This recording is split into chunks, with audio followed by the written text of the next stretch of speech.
Pra miq, përshëndetje, ju përshëndes unë Mimoza Elezi dhe vazhdoj leximin e defterit Arvanit, Sanxhaku Arvanit, siç duket edhe nga emri, pra Arvanit, edhe nga përshkrimi që gjendet në këtë defter, bëhet përshkrimi i krahinave shqiptare, i velajeteve të qyteteve shqiptare, ku shikojmë me imtësi regjistrimin e fshatrave shqiptare, pra regjistrimin më të hershme të perandorisë osmane që i përket tokave shqiptare, trojeve shqiptare, ku shikojmë emrin e fshatrave, popullsinë e fshatrave, prodhimin dhe kultivimin që kishte në ato kohë dhe të ardhurat, taksat për të krishterët dhe për muslimanët. Gjithashtu shikojmë se si ka ndikuar puna e taksave dhe pagesa e taksave dhe kushtat e asaj kohe për ndryshimin e besimit fetar të popullsisë nga të krishterë në musliman. Sot përsëri jemi në përshkrimin e vilajetit të Beratit, do të shikojmë timarin e Aliut dhe timarin e Umurit të vdekur. Para se të filloj programin, dua të theksoj se programet e mia me tema historike dhe me përshkrimin e dokumenteve, sidomos të arkivës osmane, shfaqen çdo të mërkurë dhe çdo të shtunë në orën 18 të darkët. Falenderoj nga zemra të gjithë ato miq të cilët janë bërë abonent në kanalin tim dhe shpresoj që numri i abonentëve në kanalin tim të shtohet dhe sidomos nga ato të cilët e quajnë të vlefshme këtë punë. Le të vazhdojmë leximin e defterit Arvanit me datim 835 Hijri, që i përket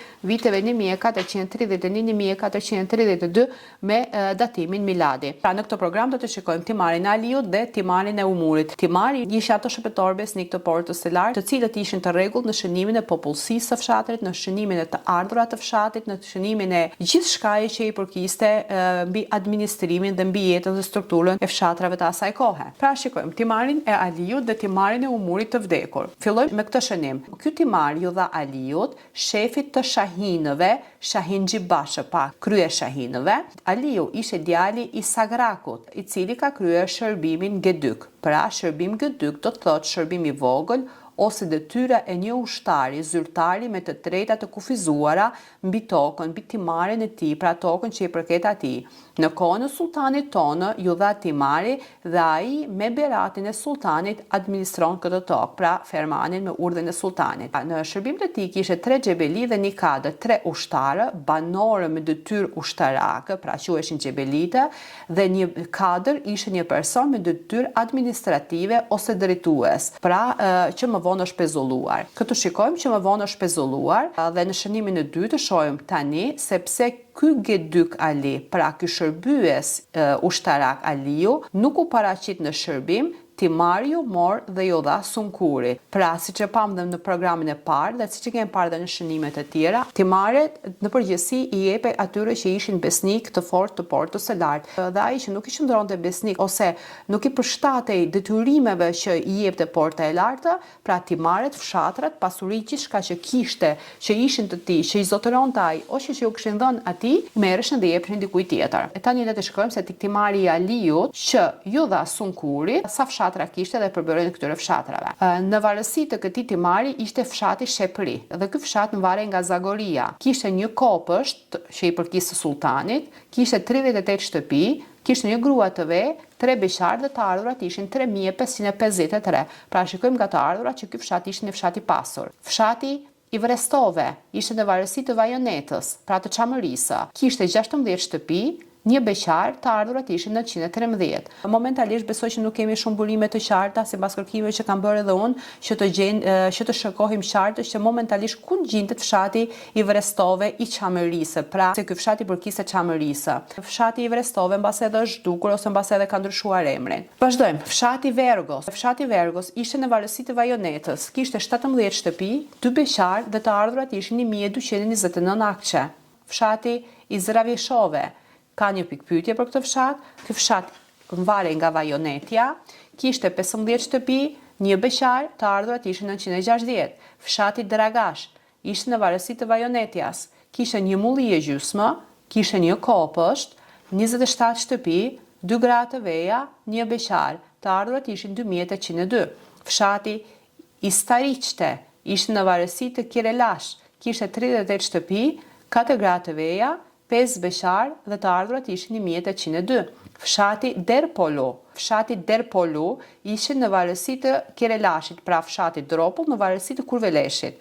Kishte 18 shtëpi, 2 gra të veja, dy beqar të ardhurat ishin 1036. Pra zona e Kurveleshit në atë kohë gjinde 15 kilometra në veri i perëndim të Gjirokastrës. Sa i përket tokave të Vizeçtes, ka pasur mosmarrëveshje me Kadillëkun e Gjirokastrës dhe u arrit marrëveshja dhe u nda për gjysmë sipas marrëveshjes së paqes.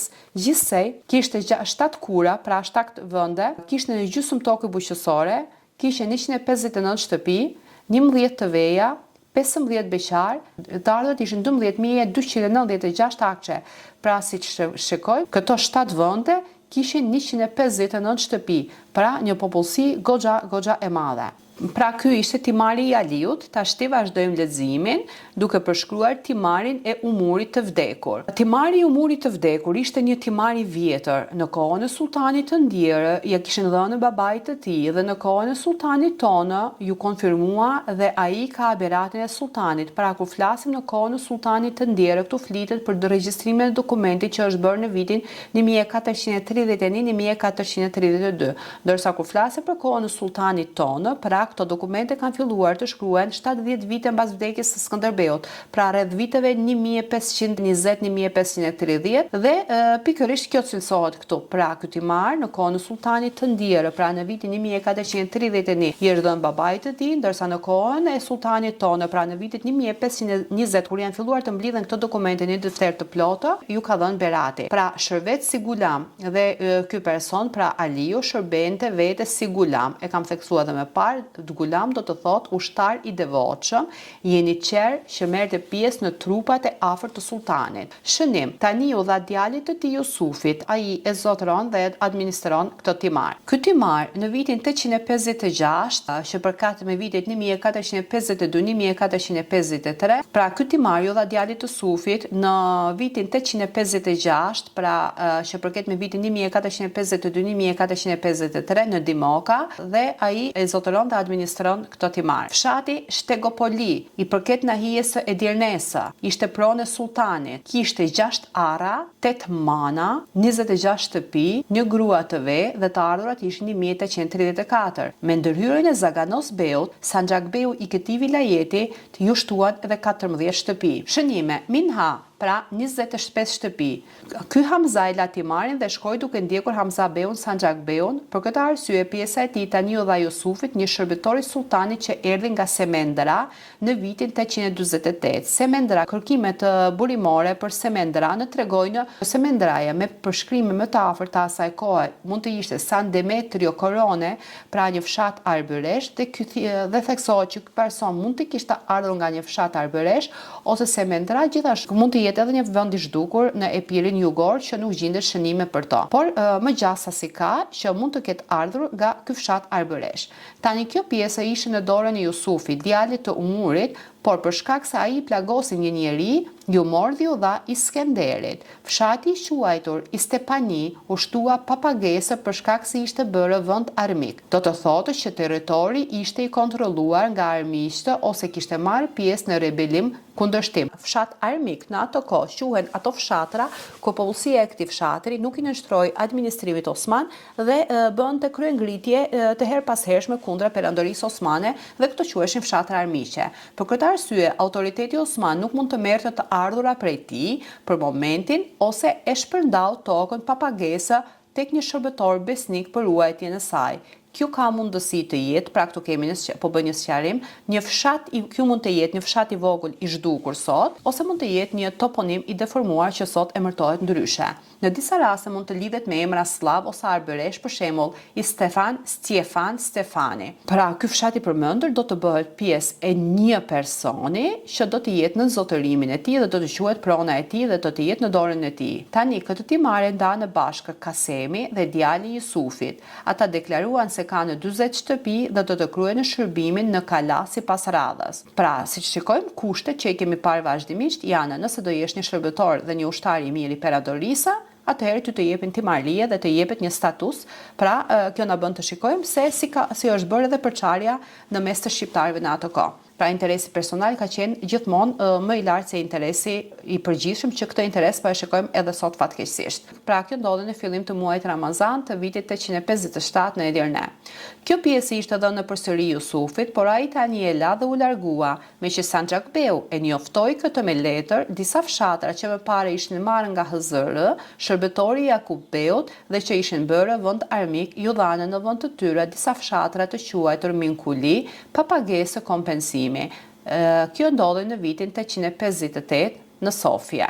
Pra miq, sot pam këto dy tymare dhe e shikojmë se si ato të cilët nuk i kanë shërbyer me bisnikëri perandorisë osmane, ose i janë marrë tokat, prona, fshatrat dhe gjithçka, ose ato të cilët kanë marrë pjesë në kryengritje kundra perandorisë janë quajtur armiqtë të asaj kohe. Dhe siç shikojmë, ndikimi i taksave dhe i asaj kohe për ndryshimin e besimit fetar të popullsisë, që siç e kam theksuar dhe në programet e mëposhtme, në këto vite perandoria osmane nuk kishte administratore e plotë e trojve shqiptare dhe feja islame akoma nuk kishte përhapur në tërësi në trojet shqiptare. Përhapja e fesë në trojet shqiptare ka filluar mbas viteve 1438, por që ka arritur zgjerimin e saj ka filluar mbas viteve 1530, ku deri në vitet 1530 vetëm 13% e popullsisë kishte ndryshuar besimin. Dhe duhet të theksoj që të gjithë historianët të cilët kanë bërë kërkime dhe studime mbi zonën e Epirit, ato janë bazuar tek defteri Arvanit, pra tek ky defter që un kam në dorë tek regjistrimet osmane, por patjetër që regjistrime mbi zonën e Epirit, mbi Arvanidinë kemi edhe në dokumentet bizantine, mjafton që t'i shpalosen dhe t'i nxjerrin ato në dritë, kur çdo ditë më tepër po bëhet nxjerrja e dokumenteve nga arkivat të botës për sa i përket trojve shqiptare. Pra sot në këtë program të shkurtër pam përshkrimin, shkurtërazi të këtyre dy fshatrave, dhe në programet e tjera përsëri do të vazhdojmë me përshkrimin e timareve të tjera, ku në programin e ardhshëm përsëri do të jemi në krahinën e Beratit dhe do të shikojmë timarin e Siladar Halilit të vdekur, dhe patjetër kur programet janë të shkurtra do të bëj përshkrimin e 2 ose 3 timareve të bashkuara. Pra ky ishte programi për sot dhe miropafshim në programin tjetër. Ju lutem mos harroni të shpërndani videot, të bëni like, të komentoni, të shpërndani videot. Pse jo, mos të bëheni edhe abonent në kanalin tim, se kjo është një përkrahje e madhe për mua. Gjithashtu në të ardhmen shpresoj që të kemi edhe një sponsorizim nga një firmë apo person i cili do që të bëhet sponsor i programeve të mia. Faleminderit dhe miropafshim në programin tjetër.